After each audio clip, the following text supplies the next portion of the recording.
Late in the evening on Tuesday, the 30th of May, 1916, Admiral David Beatty led the 1st and 2nd Battlecruiser Squadrons and the 5th Battle Squadron into the North Sea to meet a German advance. The battlecruisers he led were his flagship HMS Lion, Princess Royal, Queen Mary, Tiger, New Zealand, and Indefatigable. Early on the morning of the 31st, Admiral Franz von Hipper and the German scouting groups raised anchor and went into the North Sea. Both fleets, the British Grand Fleet and the German High Seas Fleet, were following in support of their battlecruisers. The two battlecruiser forces, Beatty's battlecruiser squadrons and Hipper's 1st Scouting Group, came to blows at 3:48 p.m. when Hipper gave the order to open fire. Behind Beatty, bringing up the rear, was the 5th Battle Squadron of Queen Elizabeth-class super dreadnoughts. In the squadron was the flagship Barham, with Rear Admiral Hugh Evan-Thomas on board, followed by Valiant, then Warspite, and finally Malaya.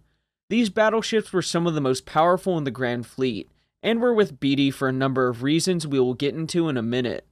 In the ensuing engagement, they would become famous, with one in particular gaining notoriety during this battle and throughout her lengthy career, HMS Warspite. In today's video, we'll detail Warspite's experience at Jutland. Warspite had been completed in April 1915, and throughout her first year of service, the powerful super dreadnought armed with 8 15-inch guns and a top speed of 23 or so knots didn't get up to much besides drilling with her sisters and other ships of the Grand Fleet in Scapa Flow in the north of Scotland, with 2 exceptions. In September 1915, she grounded in the Forth and had to be repaired in the Admiralty floating dock.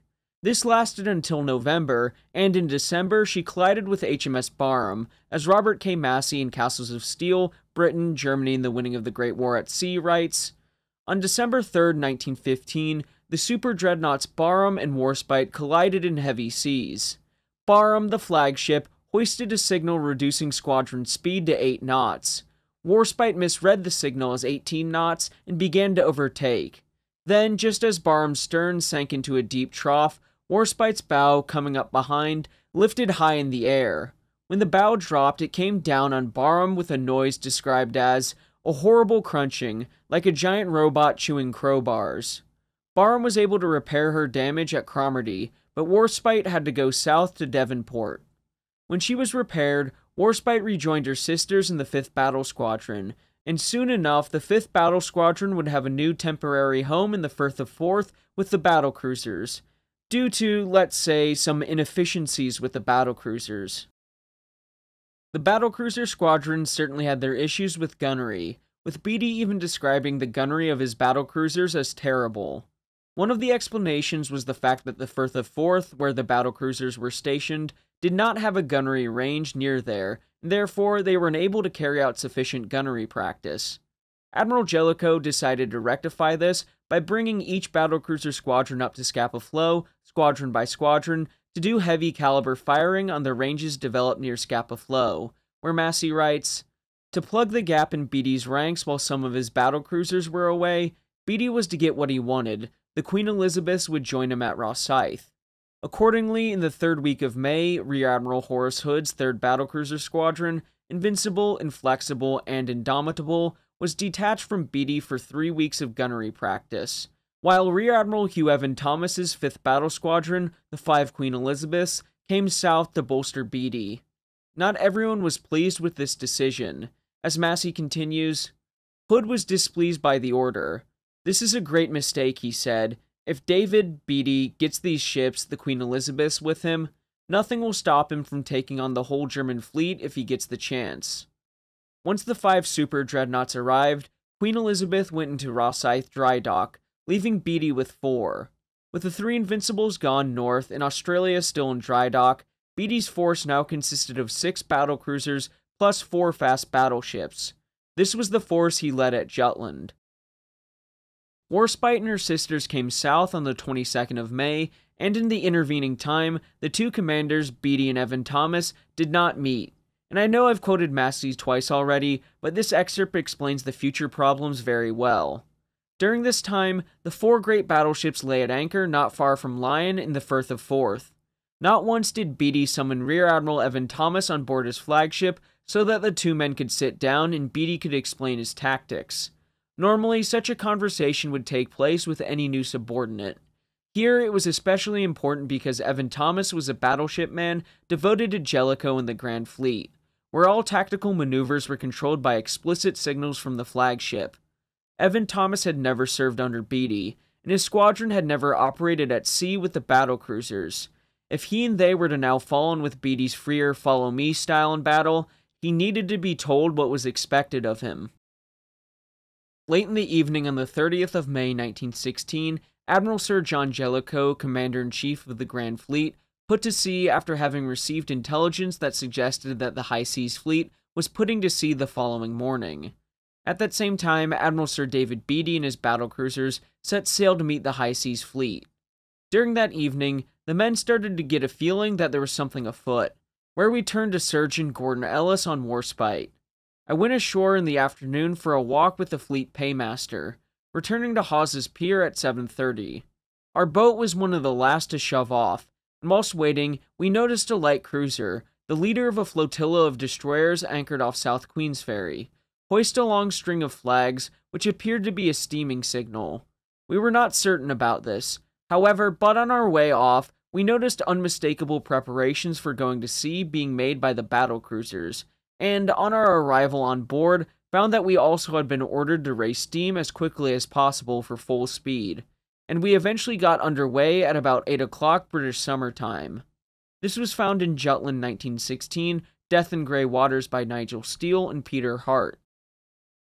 The battlecruiser force was formidable, with the flagship Lion accompanied by the 1st Battlecruiser Squadron of Princess Royal, Queen Mary, and Tiger, the 2nd Battlecruiser Squadron of New Zealand and Indefatigable, the 5th Battle Squadron of Barham, Valiant, Warspite, and Malaya.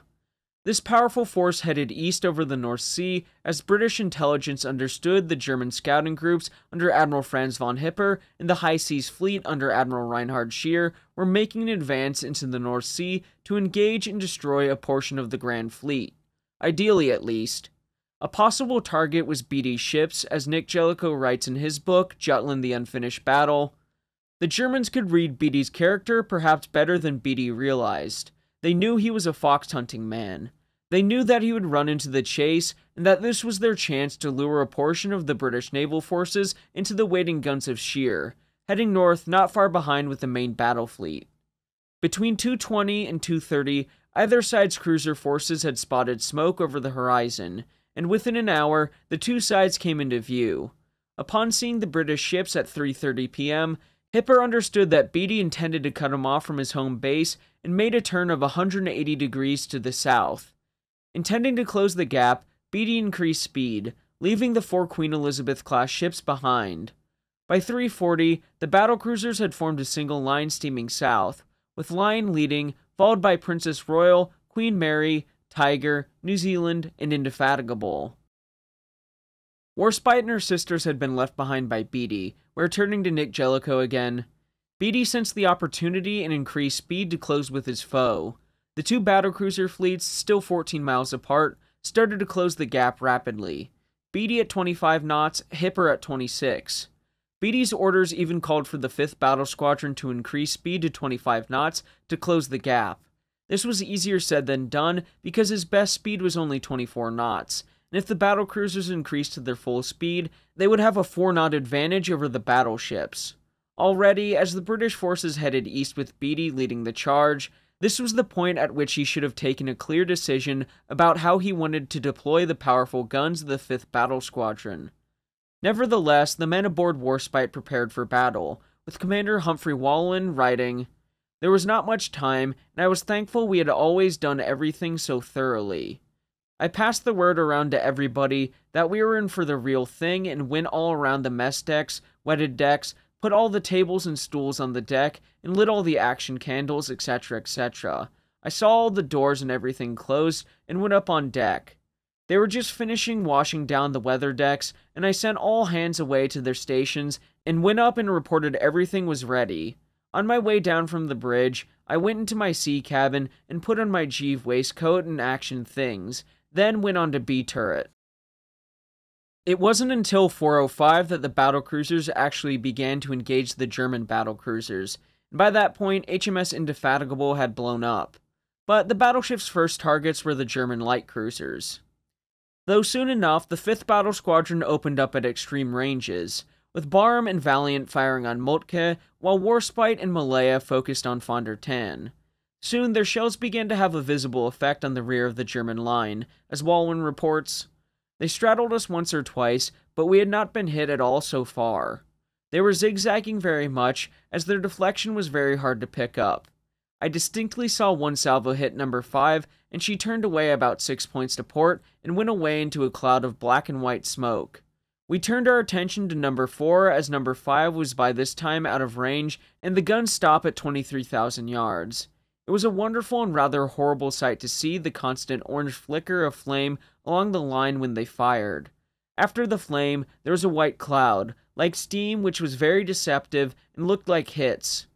Von der Tann at the rear of the line received her first hit from HMS Barham at 4:09.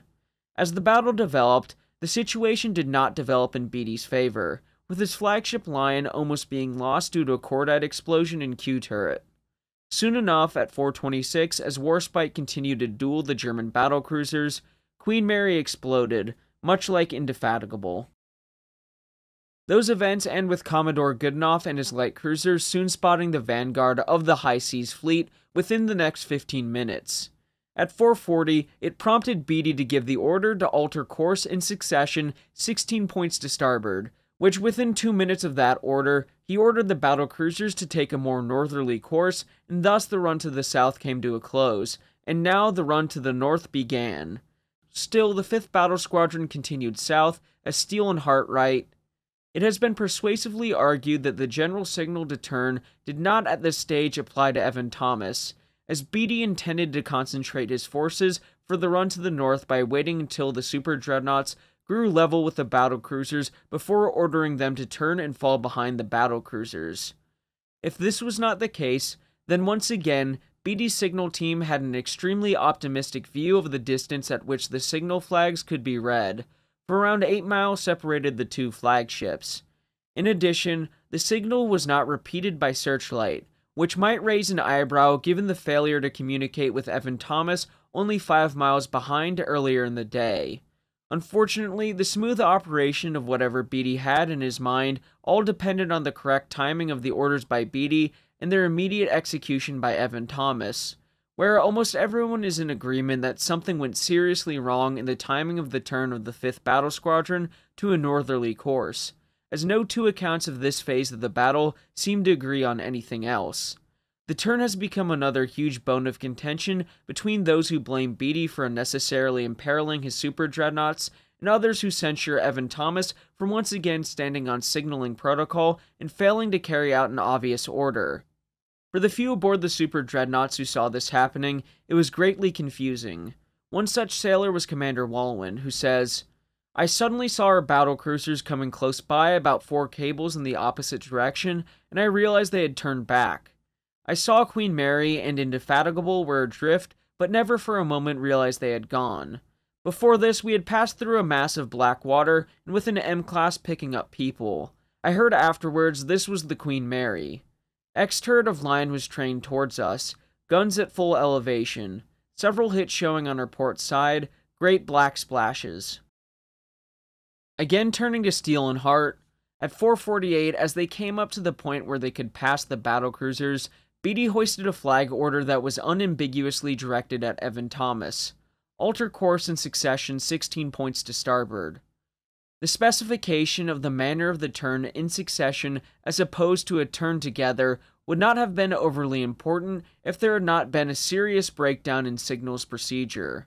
A flag signal became executive in the sense that it should be carried out instantly only after it had been acknowledged by the relevant subordinate admiral and at the moment at which it had been hauled down aboard the flagship.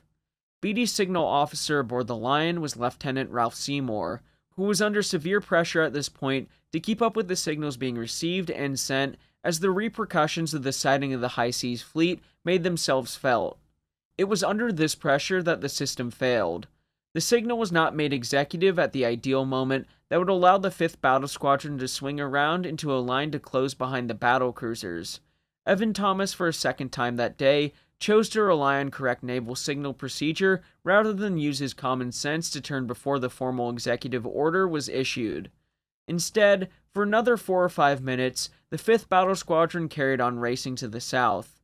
As it dawned on those few who were aware of what was happening that they were now fast approaching the High Seas Fleet alone, it was apparent they had good reason to be afraid, even though they were aboard the most powerful ships afloat. At last, at around 4:54, Warspite and the 5th Battle Squadron began to make their turn north, and it was going to be dangerous, as the German 3rd Battle Squadron could concentrate their fire at a point at which the super dreadnoughts would all pass in turn. Thus, the Barham, Valiant, Warspite, and Malaya were all subjected to an alarming concentration of fire from the guns of the leading German dreadnoughts, with many miles to cover before they could meet with the Grand Fleet. With Walwyn writing, "Very soon after the turn, I suddenly saw in the starboard quarter the whole of the High Seas Fleet. At least I saw masts, funnels, and an endless ripple of orange flashes all down the line. How many I didn't try and count, as we were getting well strafed at this time." In this run to the north, the 5th Battle Squadron concentrated their fire into 2 separate groups, with Barham and Valiant targeting the German battlecruisers, and with Warspite and Malaya targeting the leading German battleships. This state of affairs continued until just before 5:13, when Warspite received her first hit, which is recorded graphically by Royal Marine Captain R.A. Poland. As we turned, we got our first hit, the only one that I saw. It got us very low down right aft and threw up a big cloud of gray smoke and shook the ship all over. Malaya, having seen her sister straddled by very accurate fire at the turning point, cut the corner, curving inside the others and escaping any hits. But the Warspite wasn't taking punishment without giving some back, for she and Malaya were hitting the leading German battleships hard. This coming from Warspite, Warships of the Royal Navy by Ian Ballantyne. We're again taking from Walwyn, "The noise of their shells over in short were deafening, the frightful crack crack crack going on the whole time. I felt 1 or 2 very heavy shakes, but didn't think very much of it at the time, and it never occurred to me that we were being hit. We were firing pretty fast about green 120. I distinctly saw 2 of our salvos hit the leading German battleship. Sheets of yellow flame went right over her mastheads, and she looked red fore and aft like a burning haystack. I know we hit her hard. I told everybody in the turret that we were doing alright, and to keep her going. Machinery working like a clockwork mouse, and no hang-up of any sort whatever." The Germans continued to concentrate their fire on the 5th Battle Squadron, as Hipper and then Scheer ordered their ships north-northwest to follow the retreating British. Warspite continued to keep up her fire along with their sister ships, with Malaya actually receiving some nasty damage during this time. And at 5:30, Warspite received another hit, to which Assistant Clerk Gilbert Bickmore writes, "The Warspite received 1 hit from an 11-inch shell, which hit right aft. Even in A turret at the other end of the ship, we felt the hit, which made the ship give a sort of wriggle, very like the feel of a trout on the end of a line. In following the hit, Walwyn was ordered aft by the Captain Edward Pillpots to see what was happening. I thought for a few seconds, should I go over the top of the turret or down through the shell room, but realized I ought to get there quickly and decided to go over the top. I didn't waste much time on the roof as the noise was awful, and they were coming over pretty thick. As I got down on the starboard ladder of the B turret, both A and B fired and made me skip a bit quicker. I ran down the ladder and tried to get into the port superstructure. All clips were on, so I climbed over the second cutter. Just as I got up, one came through the after funnel with an awful screech and spattered about everywhere. I put up my coat collar and ran like a stag, feeling in a hell of a funk. At first, he couldn't see what was wrong, and then he saw the shell hit. I went through the forecastle mess deck and was just going forward when a 12-inch shell came through the side of the armor of the boys' mess deck. Terrific sheets of golden flame, stink, impenetrable dust, and everything seemed to fall everywhere with an appalling noise. Turning to Surgeon Gordon Ellis again, the starboard side, just overhead, and a little forward of where we were. There was a loud crash as it exploded, and mess tables and forms seemed to be thrown about all over the place, judging from the noise and clatter. Some of the fumes came down into the distributing station and made the atmosphere rather unpleasant for breathing for a short while, but they were soon exhausted by the fans. The shells resulted in our first casualty forward. Very quickly, Walloon swung into action and organized damage control parties as speed was essential. I called for number 2 Fire Brigade, and they ran up from the flat below, and we got hoses and put out a lot of burning debris. Directly, water went through this glow, it vanished, and I cannot say what was burning. I think it was water gas or something like it. Several of the fire brigade were sick due to the sweet, sickly stench, but there was no poison gas. The shell hole was clean and about the size of a scuttle. Big flakes of armor had been flung right across the mess deck, wrecking everything. Many armor bolts came away. The flooding cabinet was completely wrecked, and all voice pipes and electrical leads overhead were cut to pieces. Smoke was pouring through the holes in the deck, and it occurred to me that the high-angle magazine was very near. I told Pring to disconnect all flooding gear from the main deck and to stand by to flood from the middle deck position. Water from the cut fire mains was pouring below, and the smoke soon stopped. We plugged fire mains as far as we could. Everybody was busy souvenir hunting, and I had to put a hose over them to make them take cover below again. There were about 4 blasts in the lobby. The trunk to the steering compartment was wrecked, stanchions cut through, the captain's pantry was in heaps, and everything was in a filthy state of indescribable wreckage. I realized things were pretty warm aft, and nothing could be done, so I went forward before any more shells arrived. Even though Warspite and her sisters were being battered by German shells, like I mentioned before, they were giving an excellent display of gunnery. As the battlecruisers Seydlitz, Lützow, and Der Flinger were all receiving hits from their 15-inch guns, as were other German battlecruisers and battleships engaging the 5th Battle Squadron. Still, as it approached 6 p.m., things were going to get better and worse for Warspite and the 5th Battle Squadron. As Commander-in-Chief of the Grand Fleet, Admiral John Jellicoe, was deploying his battle squadrons as he anticipated Beatty, his ships, and the High Seas Fleet following. Soon enough, Beatty came into view, and following was Evan Thomas. In the meantime, some of the Grand Fleet's armored cruisers were under fire, particularly the Defense and the Warrior. Taking from Steele and Hart again. As the 5th Battle Squadron approached the area of the Grand Fleet deployment, Evan Thomas had very little idea of what was going on. Citing the starboard division led by the Marlborough, he made the not unreasonable assumption that she was leading the whole battle line.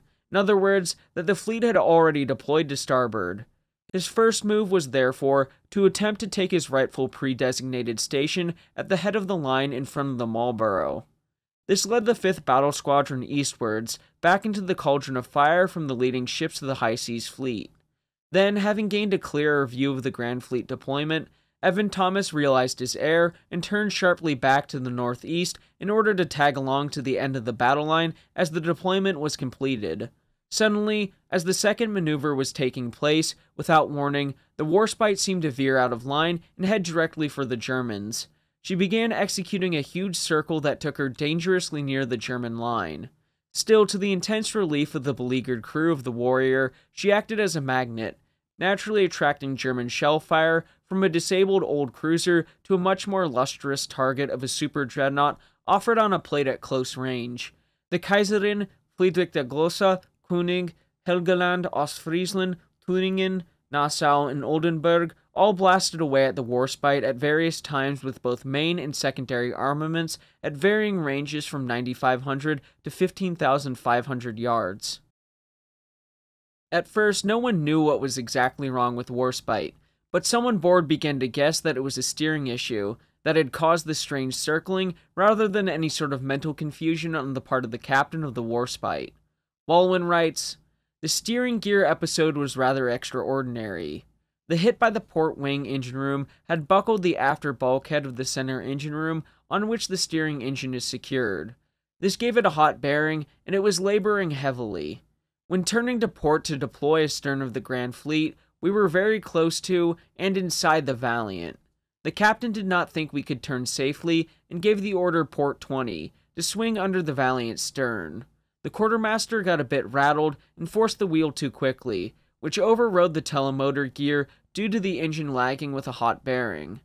Having got a swing out, the order was given starboard 20 degrees, and they could not get more than 5 degrees starboard on. The ship had therefore 10 degrees port helm and completed the circle twice. turning through 32 points towards the enemy fleet. The Circling was captured by others, and Sub-Lieutenant Anthony DeSalis aboard HMS Warspite writes, Warspite was being continually straddled, and I remember seeing the greater part of a salvo land on her. She appeared to do something that can be best described as bounce under it. The whole ship seemed to move or give to port under it momentarily, and she rolled a little bit, but seemed to recover and went on firing immediately afterward. I remember thinking what magnificent ships they were.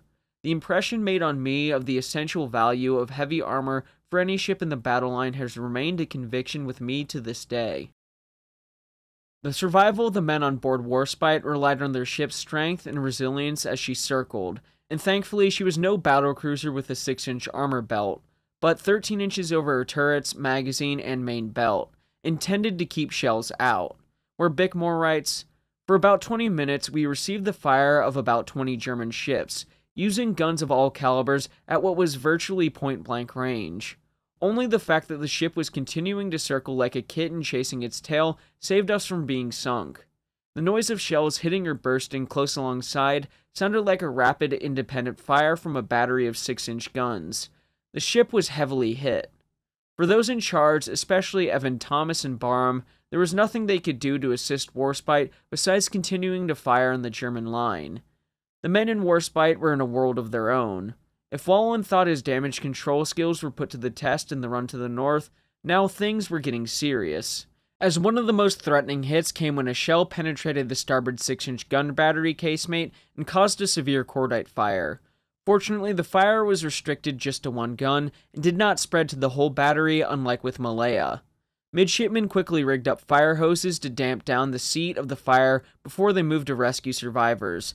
And then another shell hit, where Walwyn writes, I went below again and found a second shell had come through into the boys' mess deck, through the embrasure overhead. Smoke was pouring out of the wet provision room, and seeing Pring leaning up against a bulkhead, told him to flood it.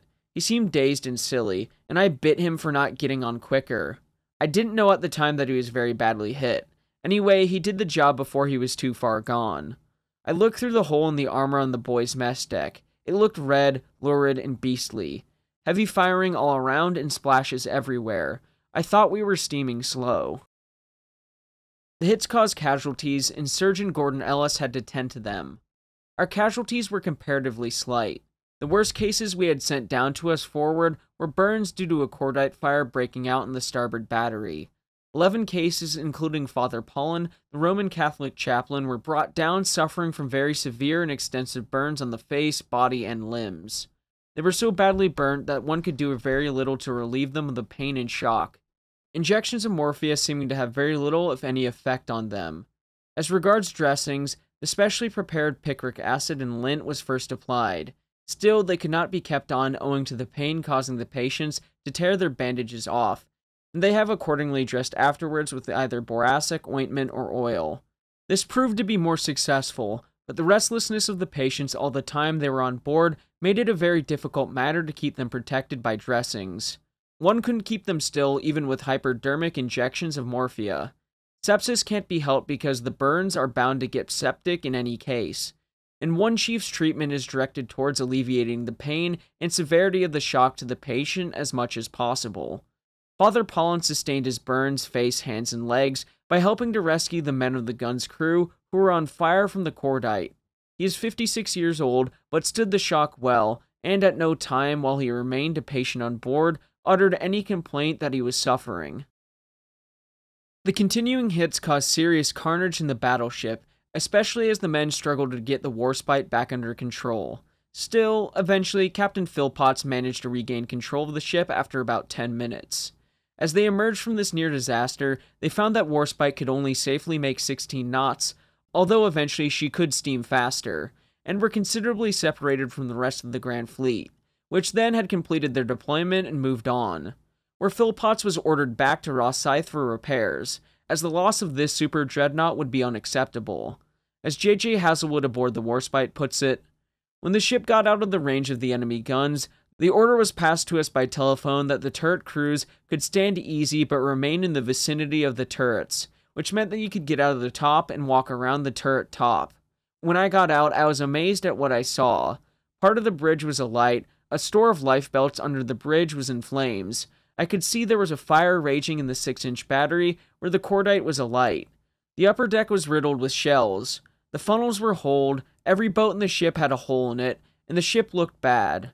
Now evening came, with Warspite continuing to steam towards the British Isles, and the men were hard at work shoring up the ship, with Commander Walwyn leading damage control efforts and temporary repairs while Surgeon Ellis supervised the casualties. Even though the ship survived the battle, she wasn't out of danger yet, as the ever-present threat of U-boats was around.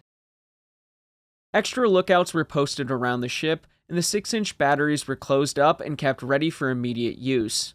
The main turret crews and other spare personnel were told off into the damage control parties, and others were ordered to bring up as many mess tables and stools as possible from the mess decks. They were then lashed together to make impromptu rafts stashed on the quarter deck. The risk of torpedo attacks made it dramatically apparent during the early hours of June 1st, as Warspite ran into a concentration of submarines off the east coast of Scotland. Once again, she proved lucky. Assistant Clerk Bickmore writes, "A German submarine fired 2 torpedoes at us. She had misjudged our speed and zigzag and had come up to attack right astern, so she had only our stern to aim at. She made a very good shot, the 2 torpedoes running up, one on each side of our quarterdeck. I stood on the quarterdeck and watched the one on the starboard side. It began to turn towards the ship and looked as if it was going to hit. But at the last moment, it reached the end of its run and sank. I breathed again." Several other U-boat attacks occurred as the ship made its way back to Rosyth, where Ellis writes, "We had urgent signals for a destroyer escort to be sent, and one could only hope that they would speedily turn up. About an hour later, just after lunch, they did, 6 of them, and one felt comparatively safe again then. I know that I welcomed their appearance as much as anyone." The chances of seeing the 4th bridge again had, up until then, been a question of some doubt in my mind. They weren't destroyers as a matter of fact. One of them was an old type, the remainder were torpedo boats, and at our rate of speed, they had their work cut out to keep in station with us. It is truly a credit to the toughness of Warspite that after all she had been through, she was capable of 21 knots after some repair work, and eventually at 3 p.m. on June 1st, Warspite made her way under the 4th bridge, where Naval Nursing Sister Mary Clark writes, "We were all up on deck after dinner, watching and waiting, when we saw through the mist and rain 2 destroyers come under the 4th bridge, and following them very slowly, but still in a stately manner, the first battle-scarred heroine, HMS Warspite. Moving swiftly, Warspite's sister ship Queen Elizabeth, who had missed the battle, was moved out of dry dock, and Warspite was quickly put in due to the severe damage." Gordon Ellis the morning after writes, "The next morning, I went and had a look all around the ship as she lay in dock, and it may have been emotional, but I felt I just loved her, and I know there is no other ship in the world like her. Warspite, may her name always be honored." Warspite proved to be resilient in battle, receiving 13 hits from large shells. Although the damage seemed severe, there was no vital impairment to her fighting efficiency, a truly remarkable achievement. To close out, let's discuss the hit that damaged Warspite to cause her to go in circles. We're to take from R.A. Burt and British battleships of World War I. Caused difficulties in the steering compartment, and the rudder became jammed. This caused the ship to turn in a large circle, and at one point, she was steaming straight towards the enemy battle line and was fired on and hit many times by heavy shells. At the critical point, she was as close as 12,000 yards to the enemy, and it was reported that her fire at the time was excellent. She was forced to leave the line and make her way back to Rosyth. An interesting bit of damage that continued to affect Warspite afterwards. This video is part of a wider series, as I have done numerous videos on Warspite, and hopefully in the future, I will cover her career in more detail. Thank you all for watching. Please remember to like and subscribe as it helps the channel to grow, and until next time, my friends, have a great week.